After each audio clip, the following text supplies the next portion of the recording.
Turminha, verão, muita gente preocupada, querendo ter aquele corpo bacana, se olhar no espelho e se sentir bem. E é importante a gente cuidar sim, para todos nós termos qualidade de vida, disposição e, de fato, muita saúde para esbanjar.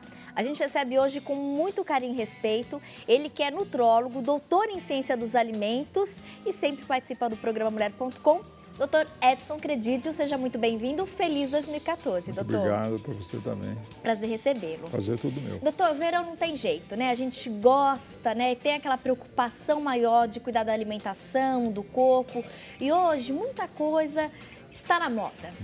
E a gente queria reforçar com você, especialmente, a alimentação detox. Hoje muita gente fala, muita gente procura aí alimentos, sucos, né, bebidas que se referem, né, à alimentação detox para de fato desintoxicar o organismo. O que de fato funciona, doutor, e o que é mito?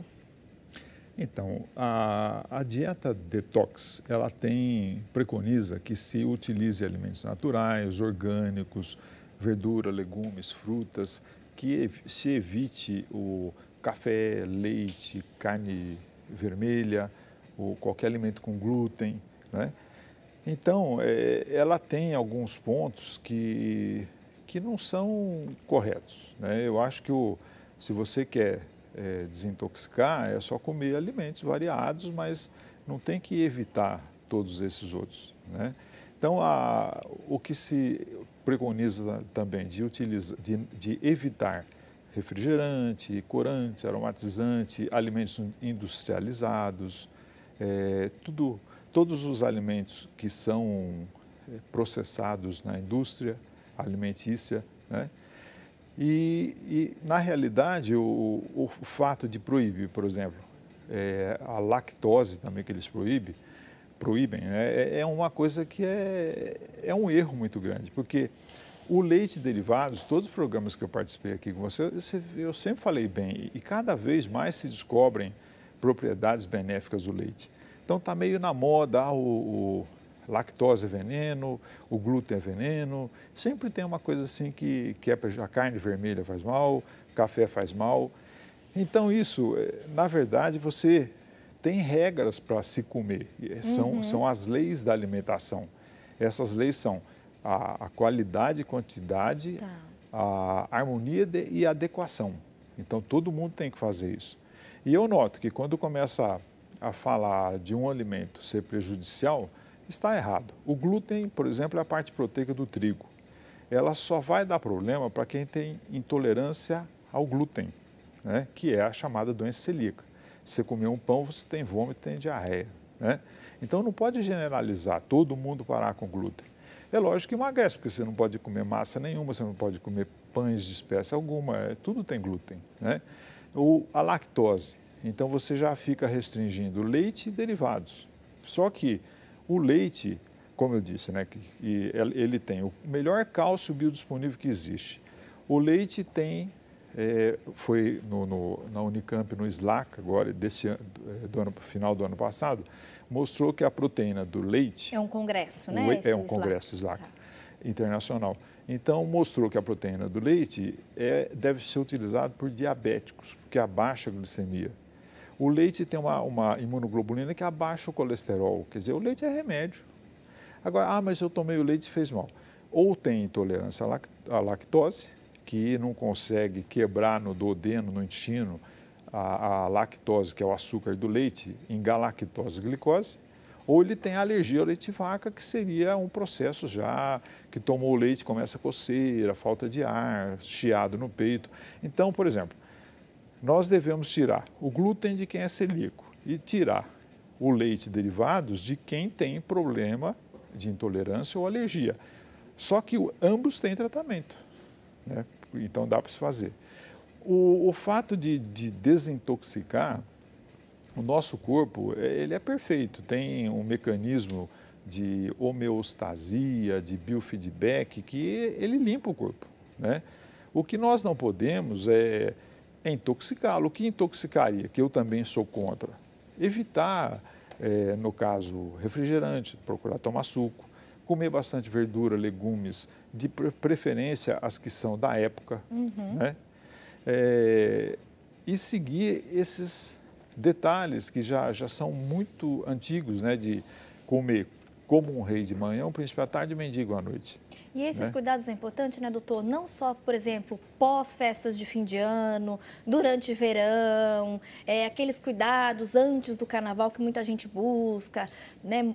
Os brasileiros costumam, né, curtir, pular essa festa que é tão tradicional nossa, e aí acaba, então em janeiro vou fechar a boca, vou malhar bastante, que eu quero ficar bonita para o carnaval. Na verdade, a gente tem que cuidar do nosso corpo o ano inteiro. E de repente eu vou numa festa, num evento final de semana, às vezes acaba abusando um pouquinho mais. Claro, no dia seguinte, né, você tentar buscar alimentos mais naturais, né, frutas, verduras, o suco da fruta e não o refrigerante industrializado, o suco industrializado, você vai cuidar do seu corpo. Mas esses cuidados a gente tem que ter não só depois, né, desses excessos, digamos assim. Depois do excesso é quase que obrigatório, mas durante todo o ano a gente tem que equilibrar. Além dessa questão da alimentação detox, a dieta detox, muita gente associa essa alimentação, doutor, os sucos, né, que são desintoxicantes, então combinações de alguns alimentos, que é o que a gente sempre falou também no Mulher.com. Esses sucos o ano inteiro a gente pode tomar, né? Então é a melancia, o gengibre, o suco verde, que todo mundo hoje fala, tenta inserir no seu cardápio, porque o suco verde de fato ele traz benefícios. É um alimento que vai ajudar, né, a limpar o nosso organismo, extremamente nutritivo. E eu penso aí, no caso, nas vitaminas do que você está colocando no suco, né? Então, por exemplo, minha mulher toda manhã ela coloca água, melão, um pedaço de beterraba, coloca folha de couve, né? E hortelã, e bate no liquidificador e faz o suco para a família. Então, que delícia, doutor. Em casa, gente, a gente faz sempre a couve manteiga, água de coco.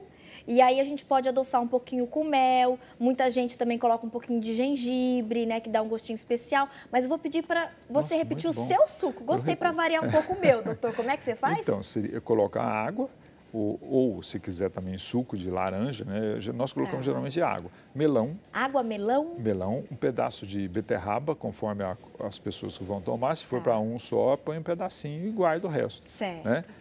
Uma folha de couve. E bate. O melão hoje é tão doce que não precisa açúcar, né? Apesar de que você sabe também que eu sou fã do açúcar. Então, eu indico para todos os meus pacientes que não são diabéticos, que não são hipoglicêmicos, eu indico demerara e mascavo. Depois o cristal e, por último, o refinado, porque o refinado é quase que uma caloria vazia. Porque para ele ficar branco daquele jeito, ele passou por uma série de processos industriais. Inclusive aqui no Mulher.com a gente já falou sobre todos esses tipos, né, de açúcar. Se você perdeu essa entrevista, acesse o nosso portal. Foi uma entrevista muito legal, muitas participações, né, naquele dia chegaram.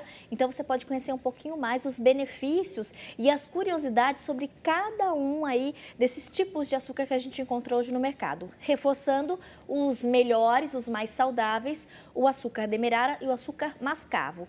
Na hora de fazer a sua compra, se você puder priorizar, quem agradece, sua saúde, tá bom? Doutor, verão, muita gente sofre de retenção de líquido, aquele corpo inchado. Como que a gente previne esse problema? Então, Tatiane, é interessante o seguinte, a pessoa quando toma uma quantidade pequena de água, pouca água, ou sucos, ou chá, ela tem, você vê como o nosso corpo é complexo, ela tem a parte de homeostasia ativada e ela atua, o cérebro manda a suprarrenal lançar um hormônio antidiurético que segura a diurese. Por quê? Tem pouca água. Então, no calor, nós temos a perda de água pelo suor, pela urina, pelas fezes e pela respiração, que é o suor, e no caso, na perspiração, que é o que sai pela nossa respiração. Então, isso já foi mensurado, já foi medido, dá cerca de 1.700 ml. Então, o ideal seria tomar de 2 a 4 litros de água por dia. Então, a água é extremamente necessário para o nosso corpo, porque é o solvente universal, ele participa de todas as reações do nosso corpo, do nosso organismo. Além da água, existe alguma outra bebida, um alimento, doutor, que ajuda a gente a diminuir essa retenção de líquidos? E como que a gente pode diferenciar a gordura, né? A gente está inchada pela gordura mesmo, excesso de peso, ou é aquele inchaço de retenção mesmo de líquido? Como que eu consigo identificar isso no meu corpo? O que eu falei para você, né, de tomar pouca água, incha. Outra coisa também seria, por exemplo, uma pessoa com uma insuficiência renal, também fica demasiado. Uma pessoa com problema de circulação venosa, o retorno venoso não é suficiente, então dá edema. Problema de vasos linfáticos também dá edema. Tá. Né? Então, uma das formas de evitar o edema de membro inferior, uma das coisas é a atividade física, é andar, mexer com o pé para cima e para baixo, porque o músculo da barriga da perna, que é o chamado gastrocnêmio, é tido como um segundo coração, porque o sangue, para ir para a periferia, ele tem a pressão do batimento cardíaco. Tá. Para voltar, é através da barriga da perna. Por isso que a gente tem que estimular e não adianta. A gente achou preguiça mesmo, você tem que ter essa atitude, pelo menos uma caminhada. Para o pessoalzinho que gosta da corrida, da bicicleta, também é muito eficiente. Vou fazer um intervalo rapidinho e na sequência eu volto para continuar o bate-papo hoje com Edson Credidio, nutrólogo e doutor em ciência dos alimentos. Até já.